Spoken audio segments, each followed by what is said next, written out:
Thanks for having me. My name is Jay. I'm a father of two. Myself, in terms of work, started my career.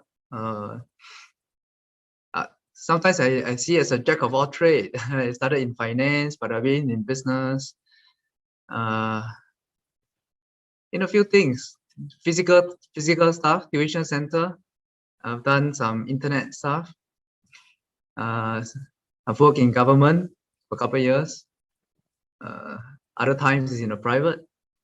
And a couple of years ago, I was in fintech, so blockchain related stuff. And then I was called by God to work on WeShine. So for WeShine, really, it came because of COVID. At the beginning of COVID, I think what happened was a lot of problems that were already in existence in terms of poverty, inequality, that became more evident. So you remember in Singapore, it's all about the essential workers, and we saw how important they were to society. So that really got me thinking, and of course God was then speaking to me about poverty. But the thing is, when I started, I know nothing about jobs. Actually, I know nothing about jobs. I shared my background is in finance. I know little about the poor, to be honest. I mean, we've been very fortunate. We are here in Singapore. I served and helped some of the marginalized groups here and there, but not deeply involved in any way through the church and through some initiatives and ministries. But really, I know nothing about jobs, nothing about poor. And as I dip my toes into this world of jobs and poor, it's eye-opening. And so WeShine really has a mission to improve livelihood of people. When I started, I was actually thinking of people outside of Singapore. Again, being in Singapore, well, there are problems, but I think by and large, we have been very fortunate. So that was the start, I was greatly inspired. I say COVID actually brought an opportunity whereby businesses, wherever you are in the world, and not just business, I think in school, if you recall again, at the beginning of COVID, every part of our life has been forced to go digital. And that's not just in one part of the world, but in every part of the world. And this gave also an opportunity whereby perhaps people in regions that are not so economically well off can have access to digital remote work. God has opened up many doors here in Singapore, and so we are involved in quite a few initiatives here in Singapore. There's one in particular which is part of the Tripartite Alliance for Action for Lower Wage Worker. So that's something that we've been very involved in over the last coming to 5 months. But really, the core mission is the same. Is to utilize the resources as part of this alliance. So that's part of the Ministry of Manpower, the unions here in Singapore, as well as the employers, to look at, as part of this alliance, they call them the lower wage workers. I just call them friends from the foundation of society. But really to look at them and say, there are some problems that the government has identified. In this case, in particular, it's about the dignity of workers. It's about having proper resting place, because many of these workers work in areas like cleaning, security guard, F&B, so on and so forth. So proper resting place. For us, we are actually more focused on the other two. So those are the first two. The other two are to do with the upskilling and reskilling of workers, as well as wages. So how do we incentivize employers to pay more fairly?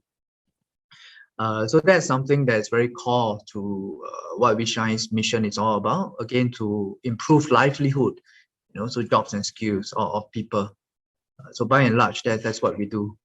Today, we are community driven. We've just started, and this is something that came up again, not something that we were thinking about from the beginning.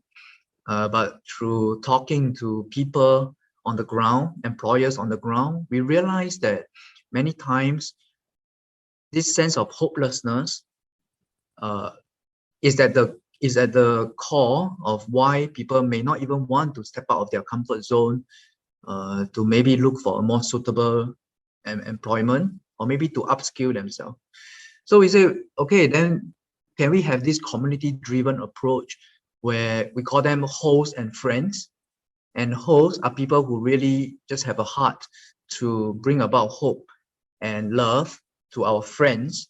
But also at the base of it is really to journey with our friends towards better lives, better livelihoods. So that's something that we have started actually, and the result has been quite encouraging.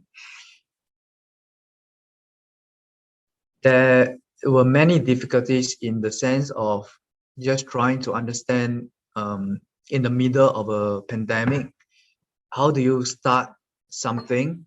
And as I shared previously, when I started, I wasn't thinking much about Singapore. I was thinking about places outside of Singapore. But this inability to travel posed a real difficulty.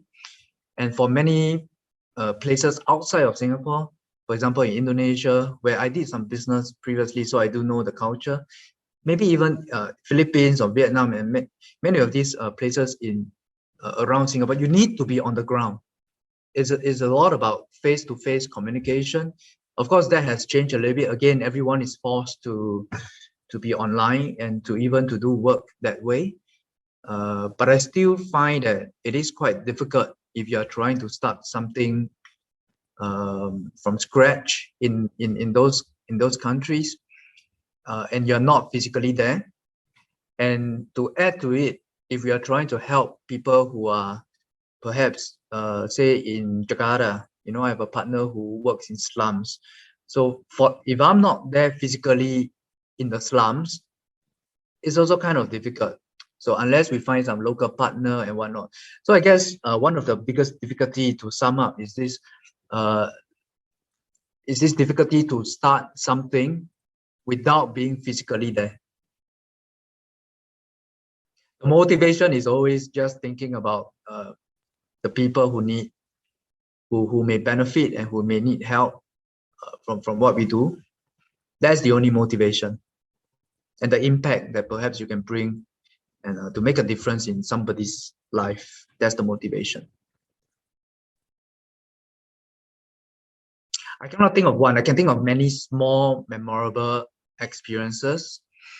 Again, just to share that, just to really give glory to God, in the sense that there were so many times. See, when I started, one of the verses given to me is really in Joshua, where God is for us and He has gone ahead of us, and before that, do not fear, do not despair. That has really been important, because there were so many times. It's not the first time I've started a venture or started something, but it's never easy, and WeShine is not easy. But I guess along the ways, there were so many days, so frequently, that I fear and I become discouraged. But God's faithfulness has always been encouraging. So in those days, that whenever I'm fearful or I'm discouraged, God will bring about something, and that reminds me that yes, indeed, God is with us, and God has gone ahead of me. Today, we are having good traction here in Singapore in terms of that community initiative. We are also, as I shared earlier, building some technology so as to empower and to scale what we're trying to do. From the community approach to then look at additional data point where we can have better matching to jobs, and also then to think about how to guide our friends, workers, to upskill in a meaningful way to get a better life for themselves. I think that that continues to be something that's really exciting for us. So I think development in that two areas, community and technology, will continue to be the core over the next couple of years. But I think underlying what we are doing in terms of, say, product, community, or maybe even geographical reach, I really hope to see that we can change and we can improve lives in a meaningful way, and lives, if it's in terms of family, that will be really what I hope to see WeShine achieve. I mean, sometimes we talk about, okay, we aim to improve how many lives or to impact how many lives. And of course, I'll be very happy if we can impact more lives. But in my heart, actually, I think that if I can impact just one life, that's enough for me. So one life at a time, one family at a time. I was introduced by a friend who is already, I think, involved in DM in some ways. I can't remember how he's involved. I think he was like one of the earlier members, I think. So one day I was just having a random lunch with him. I don't even know him that well at that time. Yeah, met up, shared a little bit of where God is leading me, and he linked me up with SC. So I spoke to SC. SC invited me to be a partner, and I am more than happy to be. And that's how I got to know DM.